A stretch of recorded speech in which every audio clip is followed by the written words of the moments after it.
If we really want to fix anything in our life, our hormones, our mood, our energy levels, just our capacity to kind of show up, we need to actually fix our circadian rhythms first. So let's start with your background. You were an athlete at the highest level, then a coach for over a decade, and now a scientist, a Ph.D. candidate. Let's talk about that evolution. Yeah, well, I think I've always been fascinated in human performance. That's always been a really big driver for me. First in high school, I was gifted a book by Terry Orlick.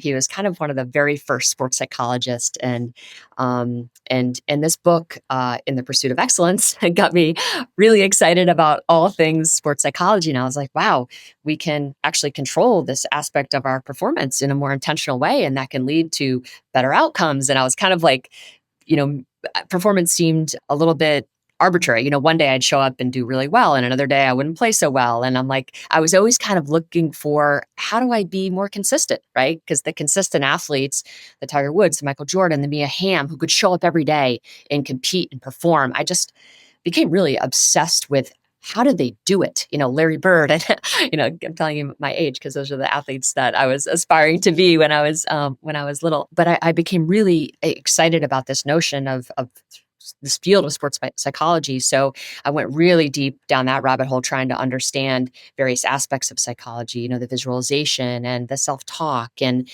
this notion of positive psychology and growth mindset, and how do I leverage these things, right? To kind of show up as a better athlete and a better teammate. And so I got really deep into, the applied side, but, the scholarship as well. And then I became, I was a two-sport athlete at the University of Iowa. So go Hawks and go Big Ten, and, continued to be really interested in this area. And then once I made the US team in the sport of field hockey, I got really interested in the physiology. We had extraordinary strength and conditioning coaches from the University of Connecticut who were working directly with our team. And I was like, wow, we can really do some cool things with our body, and in the way that we train, what we do on the track, and the mobility work and the strength training. Like, we can really, there's a whole nother level, or kind of this, just a way to train our body that can, to optimize performance. And so I started really getting interested in kind of the psychology and the physiology. And yeah, and then as a coach at Princeton, I was at Iowa, my alma mater, for a few years, and then I got a head coaching position at Princeton University, and that's where I really started to think about that. Okay, wow, the X's and O's can only kind of get us so far. I really had to figure out how to take the psychology and kind of bring that into the environment, and that's really where I got interested in this whole notion of psychophysiology, and that was, before I pursued a PhD, I got my master's really in kind of psychology and physiology, and started building a really robust performance educational framework. And it was really for my athletes, to help them understand, what are the influences that impact their mindset, that impact their energy production and their motivation, right? Because if we could understand that, build a framework into our environment, they could almost choose their level of performance, and I would have a better sense as their coach on, kind of how to train them, how to guide them, how to keep them safe and healthy and thriving in my environment. So I started kind of patching this all together, and then became aware of data and heart rate data specifically, and purchased all sorts of technology to use with my athletes, to try to, get a little bit more deeper on the recovery side. So we had kind of the psychophysiology, in the sense of, we had relatively good balanced approach in kind of how we trained them to compete. We had a good framework around the psychology. And I think what was missing was, how far can I actually push them? And I think that was a little, still a little unknown. And that's where I really started getting into, all the kind of internal load markers, heart rate variability, and started looking more at sleep and external markers of recovery, and external load. So this is more of the GPS, so acceleration, deceleration, and trying to understand how that might predict, recovery, and potential vulnerability to injury. So I guess like my whole life, I've been trying to put this puzzle together, and I got really deep into it at Princeton University, and this is where I raised some angel funding and hired some statisticians, statistics, machine learning, and computational biology, and started building my own tech. And that's when I met Will Ahmed, the founder CEO of Whoop, and I was kind of trying to build something a little similar, and that's when he offered me a job, and I joined forces, and that was like 8 years ago. So, and I've just basically been kind of building my skills as a scientist. Once since kind of joining Whoop, I have this ability to do research at a very large scale with very big data sets, and do all sorts of different types of research. From quasi experimental designs to prospective kind of interventional type studies and retrospective analysis. So, I've been basically been able to take kind of my couple of decades of kind of work in a very applied setting, and then kind of say, all right, where are the gaps and limitations? What don't we understand? And basically do that research. So, I mean, my goal is really to demystify performance, to understand, if we want to show up as the our best version as often as possible, what does that foundation actually look like? What are kind of the non-negotiables? How do we create an efficient foundation so everything that we layer on top of that foundation is just efficiency on top of efficiency? And yeah, so that's like my that's the long story. I love it. So a lot to unpack there. And so we're probably about the same age after hearing all of those athletes you referenced. And something I'll call out is mostly male athletes. And what's so amazing today, I threw me and Ham in there, but I didn't, yeah. I didn't have on TV like there she was my only one, only one. exactly. And as the father of two little girls, it is such an incredible time we live in when I think of all the incredible female athletes who are top of mind. And I can only, when you were growing up, I remember we were growing up, like there really weren't any for a little girl who was athletic minded to look up to someone and say, like, I want to be her. Not really many out there. Like, sure, they were out there, but they weren't in the zeitgeist. Yeah. Building off that theme, you mentioned a couple other things. One is this idea of psycho-physiology. Can you like unpack that? Define that. Yeah. So it's basically the study of the interrelationships between our psychological processes and our physiological responses, and vice versa. So, how does something like sleep, for example, the physiology of our sleep impact our psychological functioning, and vice versa? How does our psychological functioning impact our sleep? How does, heart rate variability, how does our heart's response to our autonomic nervous system influenced when I have depression, right? Or vice versa. So it's really trying to understand these interrelationships between our physiology and our psychology. So you mentioned influences.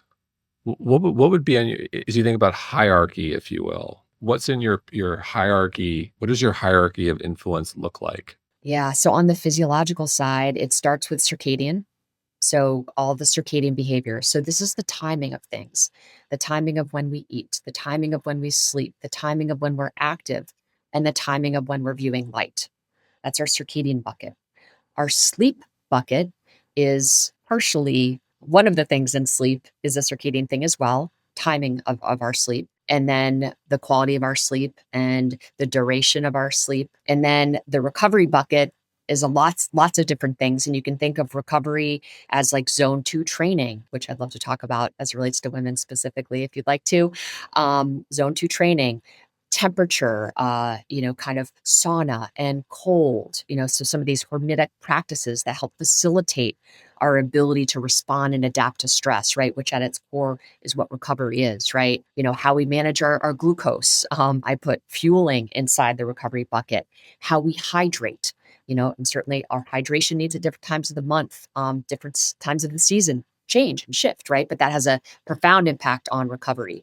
So when I think about recovery, I think about things that can impact markers of recovery, right? So behaviors that are going to influence our markers of recovery. So that's kind of how I come to this laundry list of things. Yoga nidra, and I actually put sleep in the recovery bucket as well. So circadian, recovery, slash sleep, and then training. So our aerobic, kind of how we're kind of what we're doing to kind of train our energy system. So aerobic, anaerobic, strength. I put mobility in the recovery bucket, but raw strength, functional strength are kind of inside the strength component, but that's the training. So those are the physiological kind of influences. So that's the physiological bucket. The psychological bucket are really centered around our core psychological needs. So our purpose. Do we feel like we have meaning and purpose in our life? We know that this is absolutely central to all human beings, pretty much regardless of culture, right? I'm speaking from a Western lens for the most part, but purpose is absolutely critical for most of us, right? When we don't have purpose in our life, it's really hard to have a growth mindset, right? To think that, anything to be positive with anything about anything in the future is a lot more difficult when I don't have purpose, right? Control and autonomy is absolutely central, right? Feeling like I have some sort of, this is very Western, feeling that I have some sort of, element of control over my life and over my schedule, over my time, right? Is a core psychological need. And then self-efficacy. Do I have the skills and resources to do what is asked of me as a mom, as a partner, as an employee, as an entrepreneur? Do I have the skills and resources? And then I would say connection, which is very much kind of interpersonal. And I'm talking, when I talk about core psychological needs, I'm kind of focused on the self, intrapersonal, purpose, autonomy, control, and self-efficacy. But I would say connection is a core psychological need as well. So I would say, those are the physiological and psychological kind of high level buckets that are kind of the non-negotiables. Those are going to move around our energy production, our motivation, and our mindset, and basically determine how we show up in the world. So I have like 100 different directions I could go right now. I know. That's a good problem. So let's go with circadian rhythm, because I know that's much of your work, and it sounds like it's foundational. And it is, when circadian rhythm is out of whack, there are serious health implications. So let's go there next. Let's talk about circadian rhythm. Yeah, circadian disruption is the reason why I decided to focus on this, circadian rhythms for my PhD, is because I saw that sleep wake variability kept emerging in the data as being the most predictive behavior to both psychological and physiological resilience. So the variability between when we wake up and when we go to bed predicted both psychological functioning and physiological function very reliably in almost every data set that I came across. So I was like, wow, sleep wake timing. And I started like later, I'm like, wow, okay, this is a circadian thing, right? Like, so when you kind of back up from sleep wake timing, it's really and I think we always focus on sleep, right? And sleep is that doesn't have a circadian rhythm. Sleep is an output of the circadian clock. So if we want to fix sleep, we actually have to back up and fix circadian rhythms first. And I don't know that this is the angle that the health and kind of wellness industry approaches sleep. We're just like, spend more time in bed, or, modify your bedroom environment, right? Cold, dark, quiet. Those are really important. And the dark specifically, very important. But as is the temperature, specifically for women at different times of the month. But putting that aside for now, I think understanding that if we really want to fix anything in our life, our hormones, our mood, our energy levels, just our capacity to kind of show up, we need to actually fix our circadian rhythms first. So it starts with, and I'll kind of come back to sleep wake timing, but it really starts with our light behavior. So I think one of the big problems in society, or just modernity, is that when you suggest to someone that they should wake up and go outside and see natural light, and then after the sun goes down, they should minimize their exposure to artificial light, they think you're crazy. They think you're literally like, what are you telling me? They get angry, actually, right? That because, and rightly so, because modernity has made both of those things pretty much impossible for us. the timing of schools. I mean, we've got literally almost a third of the population are shift workers, right? Like we just, there's so many aspects of modern society that we've got access to food 24/7. Like, it just has made it virtually impossible, right, to be connected to the natural light dark cycle. But that comes at a massive cost, to the level of the soul, I think. So what should it look like? So ideally, you wake up and you get outside for 10 to 20 minutes and you just expose yourself to natural sunlight. And kids need this too, right? Kids also have a circadian rhythm, right? All humans, all organisms, animals, everyone needs to get out and get exposed to natural sunlight. A natural light doesn't have to be sunny out, for 5 to 10 minutes. This basically it tells the body clocks that it's time to wake up, right? It tells the brain, the body that it's time to get up, it's time to wake up. We release cortisol, all the enzymes start cooking, in the body, all the clocks, are starting to communicate that certain things need to be happening. So light is like the primary, kind of timekeeper of the clocks in our body. So without this cue, this really powerful light cue that you can only really get if your retinas are exposed to that light, without that, basically our brain and body are not optimized, right? They're not doing things at the cadence that they should be doing it. And this causes miscommunication between the cells. And miscommunication between the cells is really the basis for aging, disease, and illness. On the waking up piece, is there something you can do? So for example, today I woke up at 6 a.m. and then my girls wake up at 6:15 and it's dark out. And then we got to get in the car by 6:55 to drive them to school. And it's like, and that's just the reality of our life.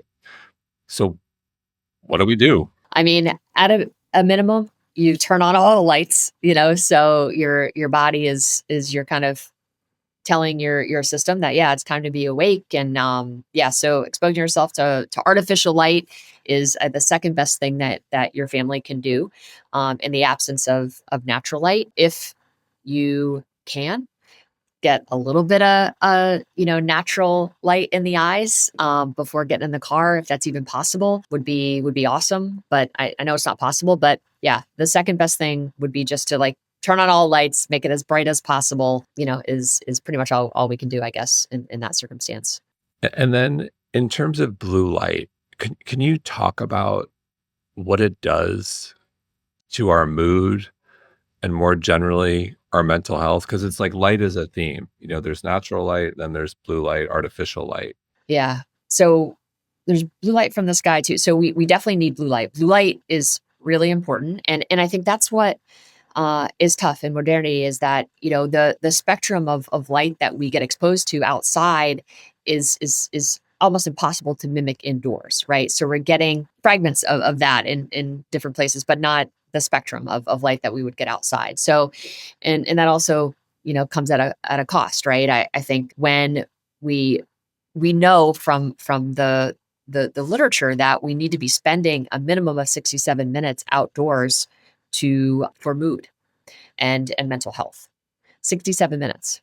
And when you think about, just the American population, we're spending about 93% of our entire lives indoors, right? So we're not even close to hitting that. And this is 67 minutes a day, right? Not a week. Got to move to Florida. I know it's hard. I mean, I live in the Northeast too, it's like you got to be super strategic. I mean, I think about today, I have not been outside yet for 67 minutes, right? Like I'm thinking, I'm like, God, all right, before the sun goes down, like I need to get my ass outside. But I think about these things because they have a compounding effect, right? They might not be impacting me today, but, as I age, and as you're kind of not taking care of these circadian things, it's slowly, it's going to rear its head in one shape, one way or the other. So I think setting our kids up for success is getting them to understand the relationship between their health, mental, physical, emotional, spiritual health, and their light behavior.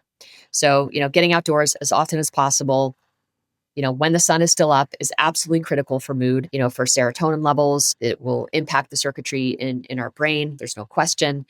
So getting outside is key.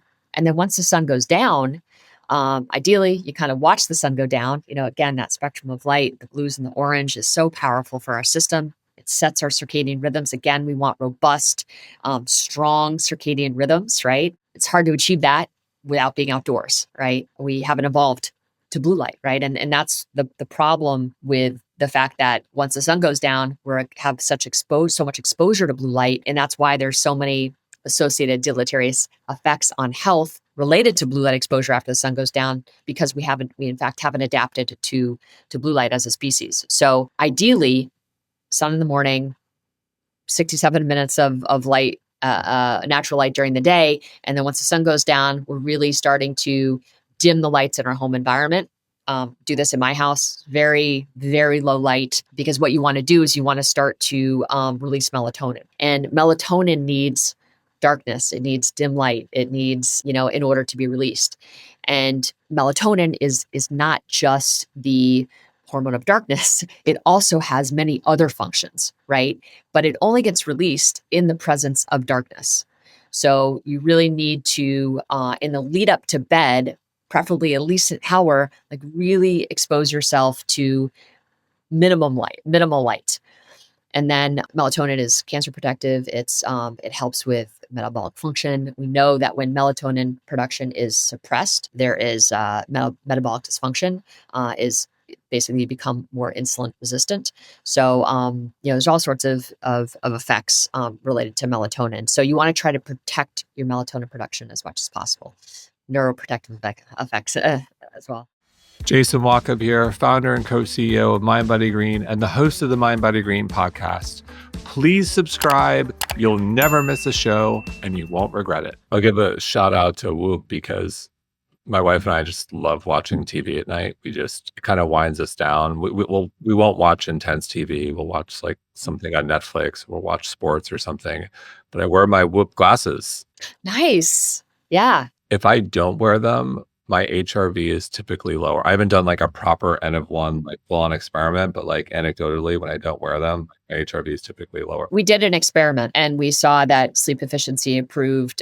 Markers of recovery improved, but it was hinting at significance, but not significant. But sleep efficiency really, really improved. And usually sleep quality, sleep efficiency is literally correlated with heart rate variability. So, yeah. So I want to get to the routine piece of this, because it feels like our bodies love a good routine. You're talking about sleep-wake timing. And you referenced a study where there was, I think it was a military base in Alaska where they were really struggling with mental health. Can you talk about that one? I want to say it was 2021. We launched this study, and yeah, Army Alaska came to us and was like, "Hey, we're really struggling with mental health. What do you, we'd love to run an experiment and see what's going on, see if we can, get to the root cause of what's happening."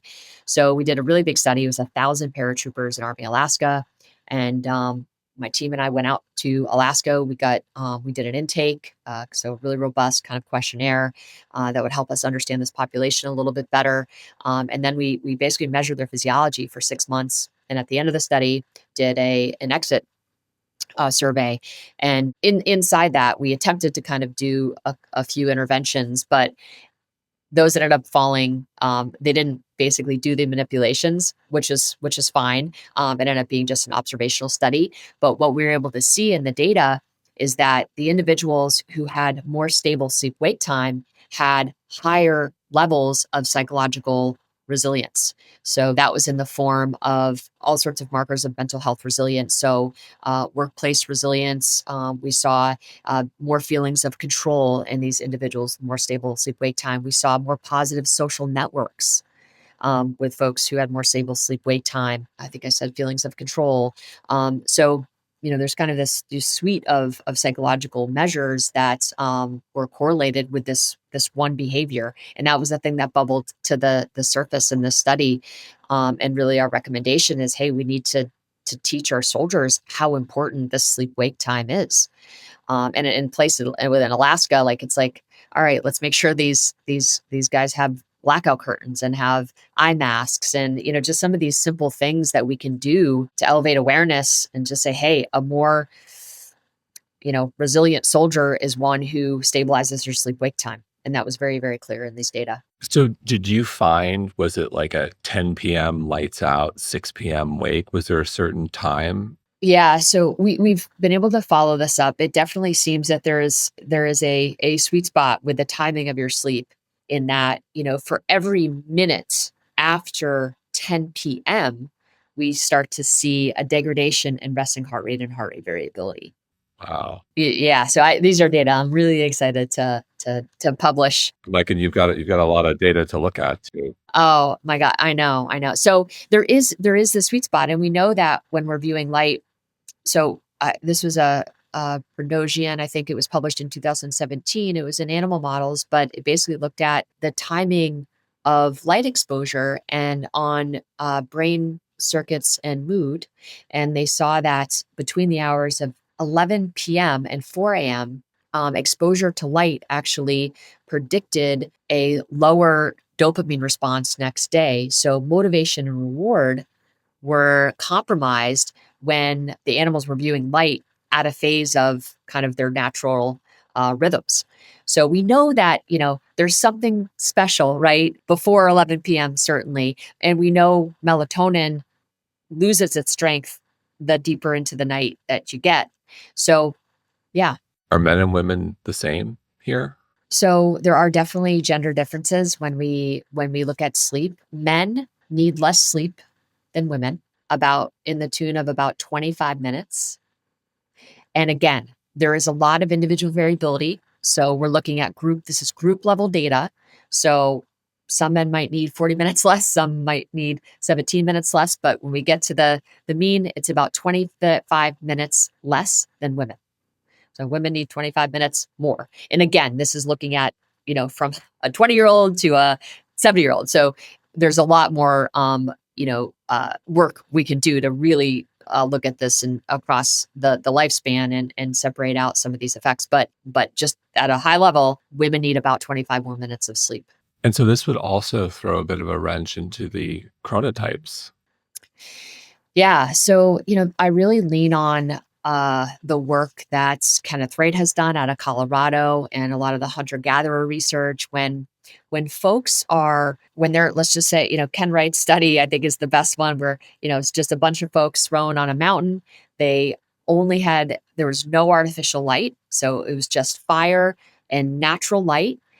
Within 48 hours, everyone was falling asleep and waking up within 30 minutes of each other. I love that study. Yeah. So good. And I just, in there, there's all this talk about like, we're really overcomplicating the eveningness and morning set. And I'm not talking about folks with sleep disorders or circadian rhythm disorders. Like I'm talking about just healthy adults are generally speaking, are going to have pressure to fall asleep, 2 to 3 hours after the sun sets, provided they're getting that bolus of light in the morning, right? That's going to set your circadian rhythm to fall asleep naturally a few hours after sunset. So that, the bookend of this light is really, really crucial for setting our circadian rhythms and allowing us to drop into that beautiful restorative sleep. It's incredible. Really, the human body is just insane. And I'm curious, with all the data you have access to, what do you see amongst like the top 10% in terms of HRV? Like what stands out in those people and what they're like? Are there something consistent with sleep wake time or certain? I'm just curious, what can we learn? Because HRV is something we're all passionate about, especially me. Yeah. So just for listeners, heart rate variability is a great proxy for our mental and physical and emotional health resilience, right? So it's a great just overall proxy of our general well-being. And HRV can, vary a fair amount across the day. So HRV is best looked at kind of on a trend view. And generally a higher HRV means that you're adapting to the stressors of your environment in a more functional way. A lower trending HRV means that something is not going well for you mentally, physically, emotionally. And because pretty much everything that isn't going well mentally, physically, emotionally is going to manifest in the autonomic nervous system. That's why this is such a powerful thing that we want to train and make robust so we can navigate life's challenges with more resilience. Okay, so we want to have a resilient autonomic nervous system. So yes, so some of the behaviors that ladder up to a resilient autonomic nervous system are, on our system, 85%, sorry, I should say more 85% sleep consistency. So you want your sleep to consistently be 85% or above. So this means that generally speaking, you want to minimize your sleep onset and offset to about 45 minutes in either direction. Once you start getting outside that, we see decreases for every minute, decreases in heart rate variability and resting heart rate. Okay. So that's again going to have a compound effect. So let's just say, for every minute of variability, you're losing 0.06 in a point of heart rate variability. For every minute, you can see that adds up. Before you know it, you're at 6 milliseconds, right? Does that make sense? Yep. So that's one thing, right? Sleep duration matters. So how much time you're spending in bed.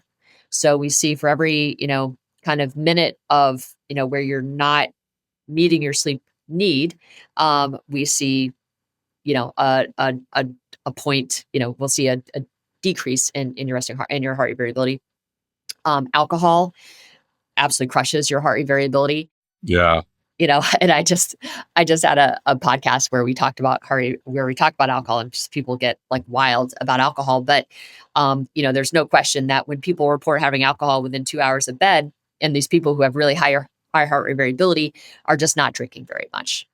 That's just the facts. So, we see that alcohol has on average, 1 drink, 10 drinks. This is again just group level data, has a 6% impact on heart rate variability, which is pretty meaningful.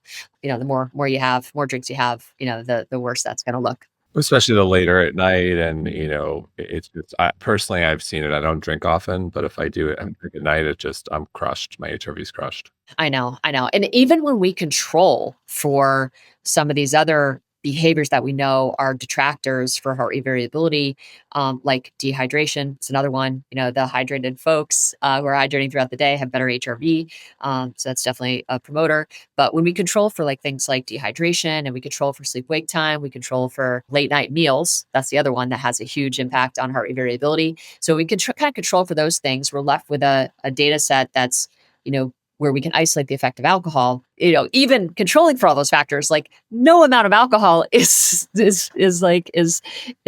contributing positively to your resting physiology. Well, it's also, I want to talk about regularity and this idea of the body loves regularity. And I'll just provide my own N of 1 data, the pro and the con. So I did an experiment months ago where I basically ate the same thing every day, went to bed at the same time, and like it did wonders for my HRV and resting heart, like wonders through the roof. And it was like great because I made diet changes that actually had a significant impact on my lab work. Like my ApoB went from 110 to 71 in 8 weeks. And what I loved about the Whoop, it was like an early read because you're making these changes and it's like, is this working? Is it not? I'm like, delayed gratification when you're using just blood, right? Right. But I'm like, no, it's working. I know this is working. Like, keep going. And so, and then most recently. So you're practicing your dietary strategies, time restricted eating. Yes. And then also, it's one of the 4 circadian things. Yeah. Circadian behaviors. And like on the regularity piece, and I'm curious your take on this. I need a cold room, very cold. And we're huge 8 Sleep fans. And so we were without an 8 Sleep. I'm like so excited after the show to get our new one. I'll like run home and unpack it because we were without one for 30 days. Wow. Great experiment. Oh yeah. So the first part of the experiment, I'm like, oh my God, like, I don't know how, like my numbers are going to tank. Like, first of all, I'm like, I need to like check. I was like, oh, I can't believe I'm having this conversation. I'm like freaking out about on my cooling mattress, and I'm worried about like my numbers. And sure enough, like my HRV started to drop, my resting heart rate up. And then after about a week, it kind of stabilized and started to come back. So it's this idea, and I'm so excited to see what it's going to be. Body adapted. Yeah, exactly. So it's like this idea, and like, oh wow, when I get that 8 Sleep tonight, like let's see how high we can go. Like, but I adapted, and I think part of it was getting out of my mindset where I was just like, all right, snap out of it, like let's. Yeah. But like, I want to talk like routine, like this idea that the body loves regularity, like beyond sleep, whether it's everything. Yeah. Yeah. We're a predictive machine. When you think about like allostasis, that's the basis of allostasis, right? Is we want to, the more you can predict what's happening and you can mobilize appropriate resources internally to match that demand, right? the healthier you're going to be. So, I'm curious, what are the changes you've made personally? You're in the middle of this. Like, you travel a lot too, because regularity is a bitch when you're traveling. Like, I know, I know.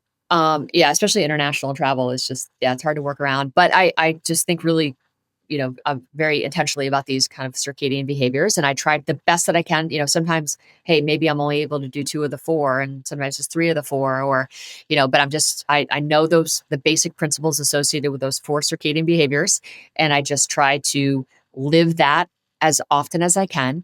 I don't obsess over it. I'm not trying to be perfect, but I know that when I am, you know, practicing time restricted eating, when I am regular with my sleep wake timing, when I am active during the active phase of my circadian rhythm, and I'm really stable when I go to bed and when away, or when I'm viewing light and I'm really online with my light behavior, I am a much more productive, effective, patient, tolerant, loving human being. I am able to live my values more fully when I am minding these circadian things. I have more capacity to work out. I have, it's just the whole more energy, more focus. Like it's just is that is the foundation. I think when we kind of zoom out, like, all right, what do we actually focus on? I think if our circadian rhythms are dysregulated, anything we layer on top of that is going to have to work harder to be helpful, right? So I think for me, it's about, those four things.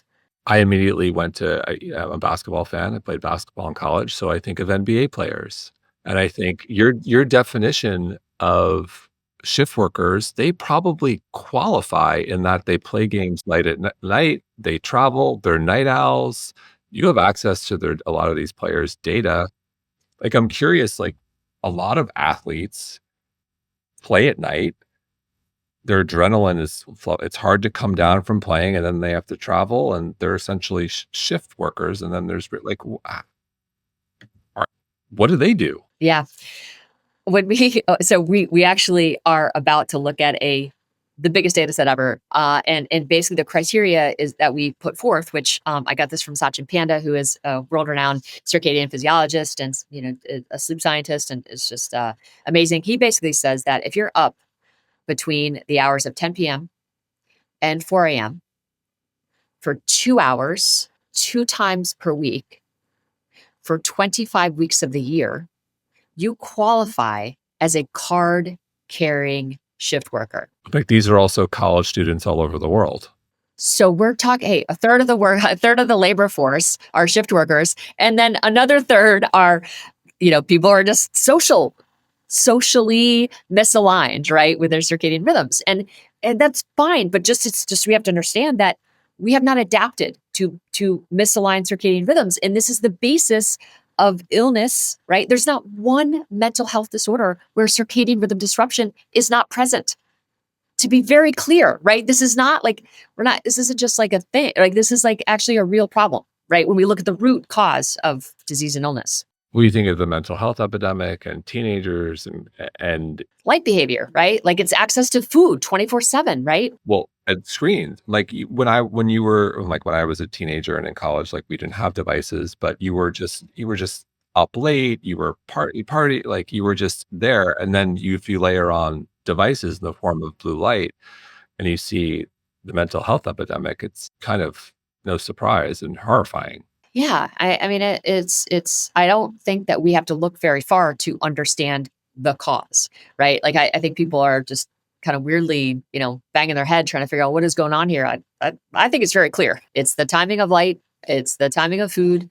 It is the being active when our body does not want to be active. It's your point. Like, your body's going to love regularity, and again, that regularity wants to be in sync with the natural light dark cycles, right? That's what we have evolved. We have not adapted to all the things that are happening right now in terms of bypassing kind of these natural circadian rhythms. So yeah, it's just kind of really clear. And just because it's normal to be up during the middle of the night doesn't make it good for us, right? Just because it's normal, to drink alcohol doesn't mean it's good for us. Like, I think people kind of conflate or just don't think clearly about that. I think wearables have probably, and like there have been some big voices on this too, have probably had the most significant impact on alcohol consumption. And it's just, if you're wearing a wearable, like it's so clear.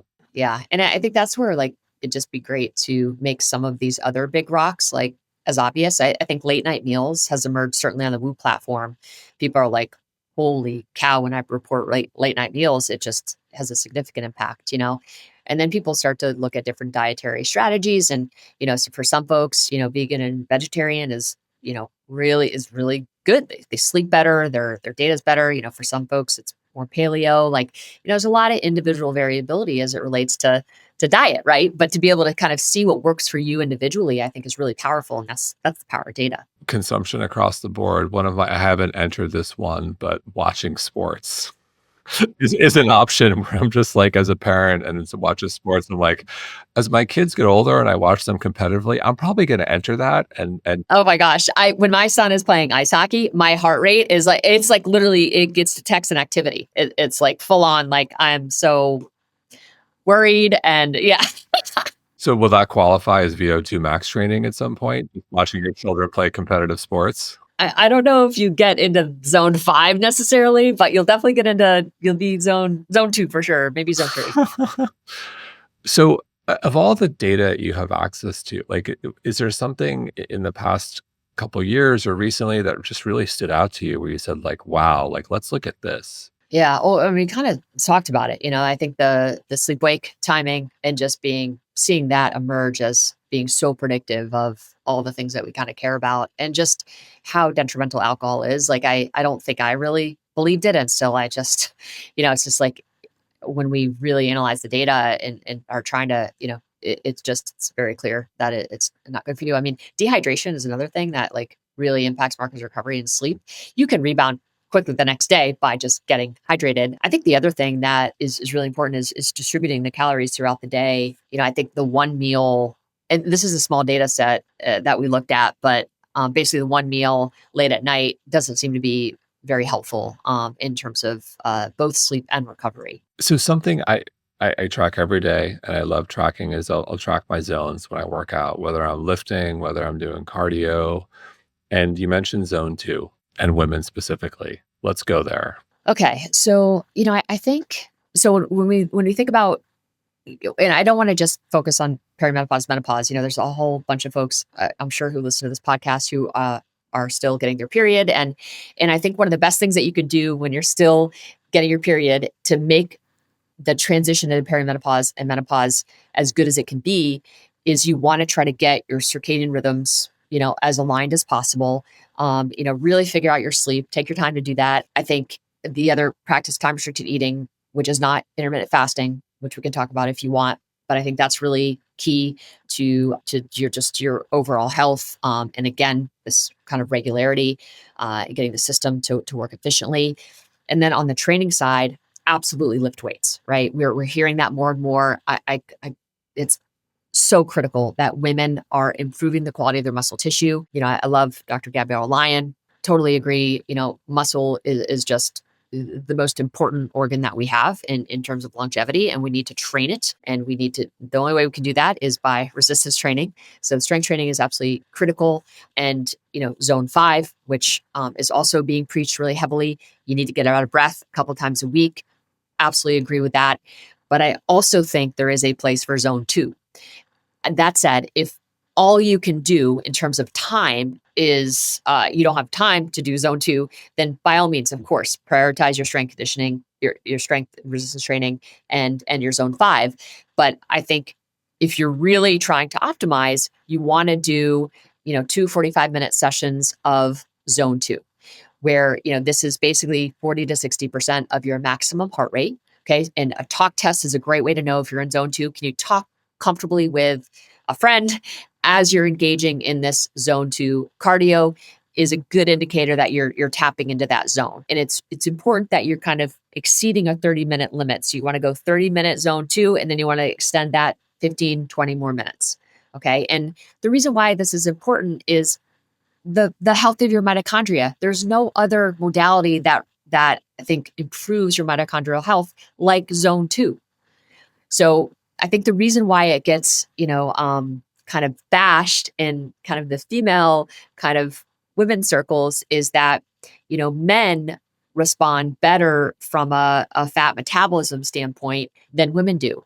But zone two isn't just about your body mass, your lean body mass, right? It's also about the healthier mitochondria. And we know that a healthy reproductive system needs healthy mitochondria, right? Like mitochondria are important. The health of mitochondria is important. And zone two is a path to that for sure. And so what do you do do you do the 90 minutes a week? A minimum 90 minutes per week. I'm pretty dedicated to that. I strength train almost every day. I don't like spending a lot of time in the weight room, so I just break it up. I'll go in, 20 minutes. I'll do lats, I'll do traps, I'll do goblet squats, some kettlebell swings.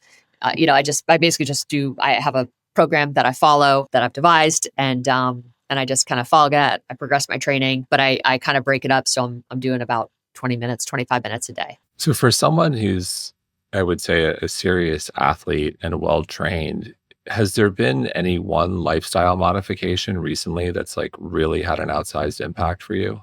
I mean, I will say, stabilizing my sleep wake time starting in 2017 has been the best thing because that one behavior sets up when I view light, when I restrict light, right? I can't maintain a stable sleep wake time if my light behavior's not optimized, right? So, and that also influences when I eat my meals, right? So that one behavior has basically had a cascade effect to other behaviors, right? When I do the sleep wake timing, I have the capacity, the energy to work out and to like crush my workouts and feel really good about that. I'm productive in my job. Like I can be more intentional about these core psychological needs and having them and building them into my life. So that one behavior of sleep wake time has really been the game changer. And knock on wood, I have not been sick. I have not had a cold. I didn't get COVID. I might have gotten it. I don't know if I got it, but I was never symptomatic. Whoop never said I got it. So I've been injured, literally since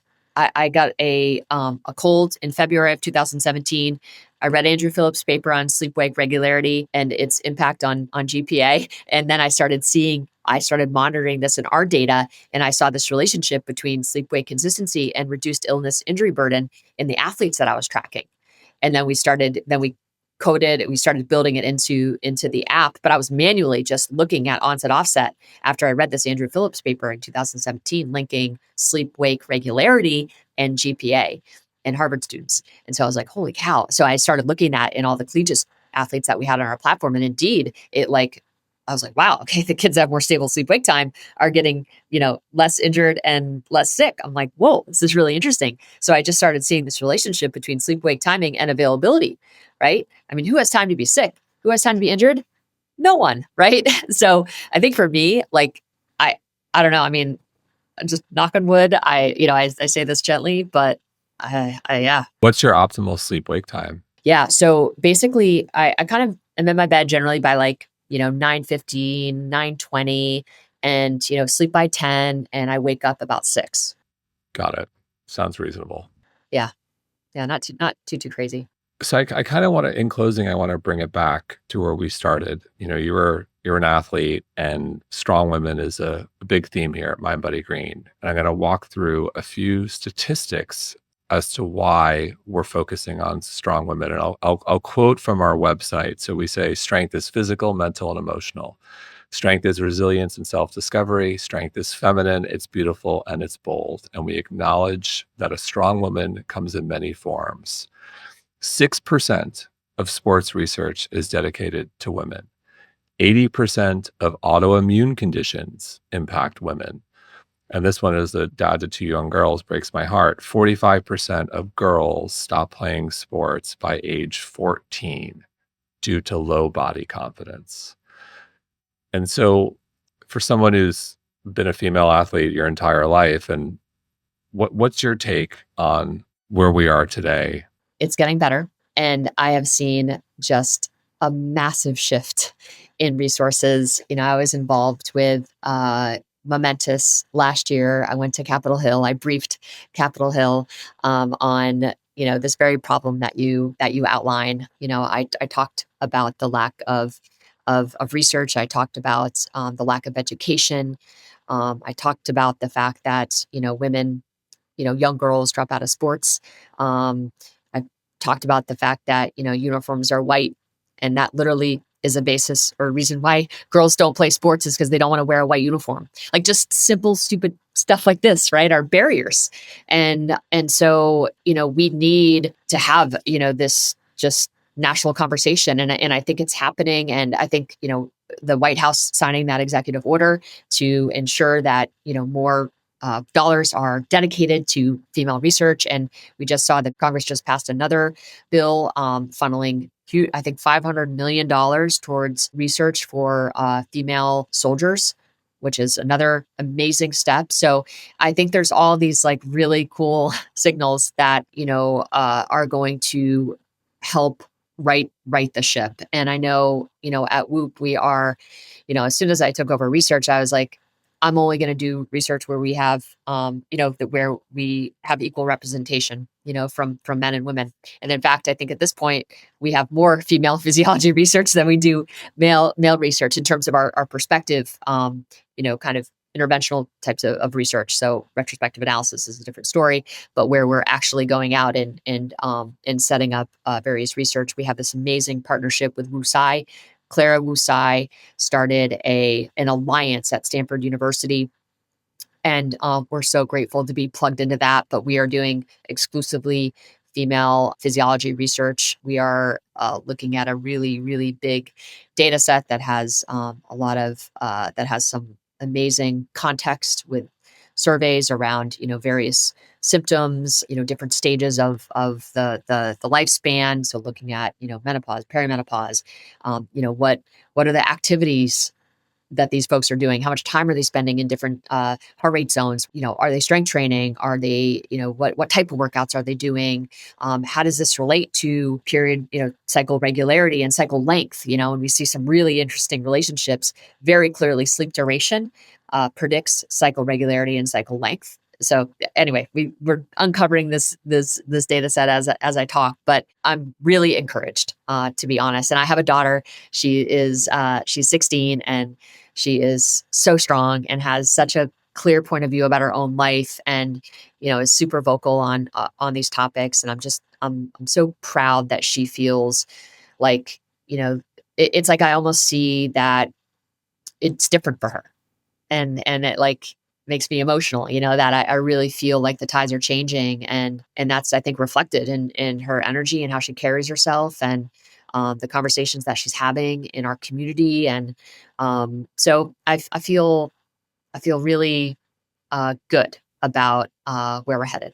It is. It's exciting. We took our girls. We live in Miami, and last December, the national collegiate volleyball championship was in Tampa, and Texas and Nebraska were playing. We're like, it's a 4-hour drive. Let's go. We love volleyball.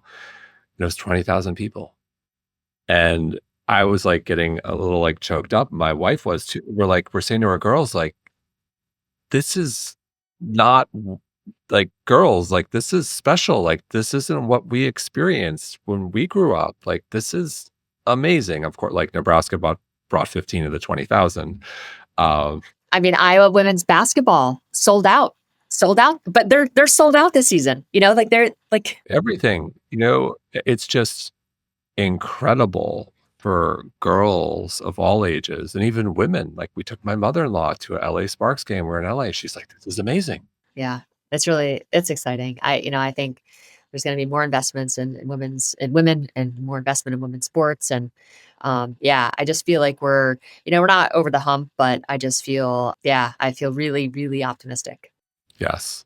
Where can people find you? Yeah. So I try to be active on Instagram, Kristen Holmes 2126. And I do a fair amount on LinkedIn as well, ResearchGate, where you can find my publications. But I think those are podcast.